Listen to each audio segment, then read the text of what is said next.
because we have several new people attending services here lately, we thought it would be a nice time to share a bit more about two of our ongoing and upcoming volunteer opportunities.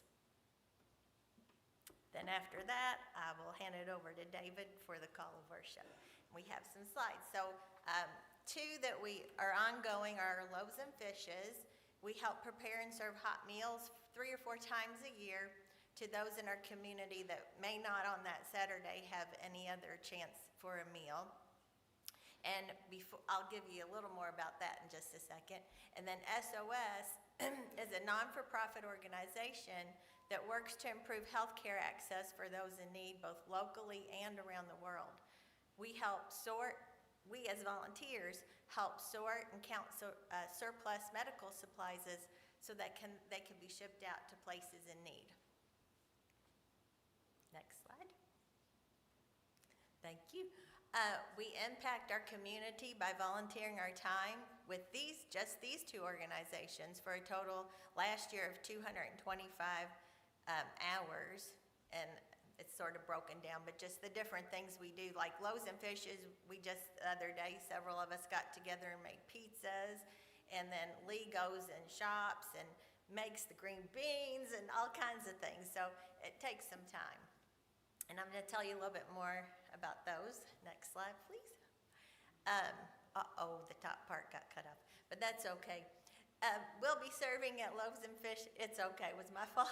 We'll be serving at Loaves and Fishes this Saturday, so if you'd like to join us, it's at St. Luke's Church, and I'm Lauren Dickey, so you can ask me, or there's my phone number if you need more information. It's also in the newsletter. Oh, there it is. Okay.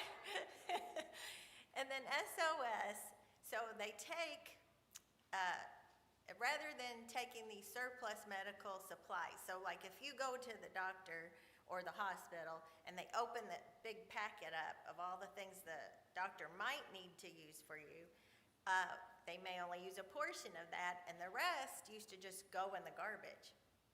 So SOS has figured this out and asked them to instead save those things and send them to their warehouse. And that helps keep those things out of the landfills, but also it helps save lives. So the result is, since they've started this, $70 million in medical resources have been donated, $70 million worth, 14 million lives have been changed, and 5 million pounds of supplies were diverted from the landfills. And we will be joining Louisville's St. James and St. Bridget churches via my sister who goes to St. James. She got me into this, and then I got some of y'all into this. So that's Saturday, May 9th from 9 to 12 to count and sort medical supplies.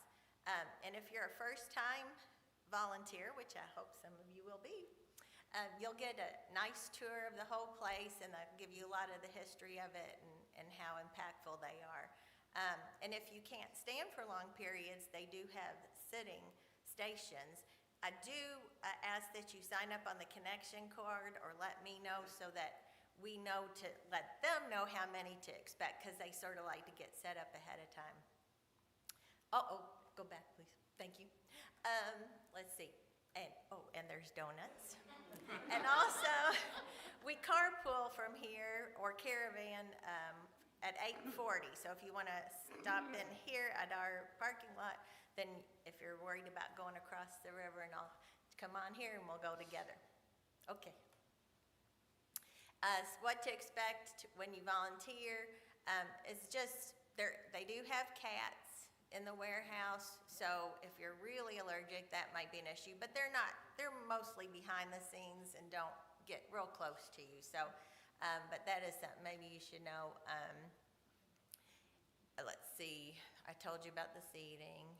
The staff and volunteers are really great there, and it seems overwhelming at first sometimes, all these supplies, and you have to put them into certain buckets, but they're very good about helping you, and believe me, I ask over and over, where does this one go again? And they tell you, so it's no worries.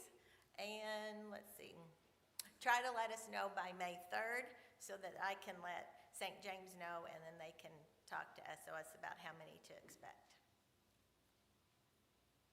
And there's my information again. And then sign up on the connection card, and that's just a couple of us that have been before. I feel like there was something else I want to tell you. For an example of some people they've helped locally, when we had the big tornadoes in Kentucky, they needed supplies ASAP. And so SOS was right there ready to send those things to them, and it was a huge help to the people of Kentucky, and also during the flooding. And they also refurbish things like wheelchairs and other cool medical things and get those out to the community. So a lot of people that couldn't have a wheelchair that needs one gets a wheelchair. And, also thank you, Lily. She tagged their website on our newsletter. So I would really encourage you, even if you're not interested in volunteering, just to go and look at all they do. They have great videos, and just spread the word that they're out there doing this for us. Thank you very much.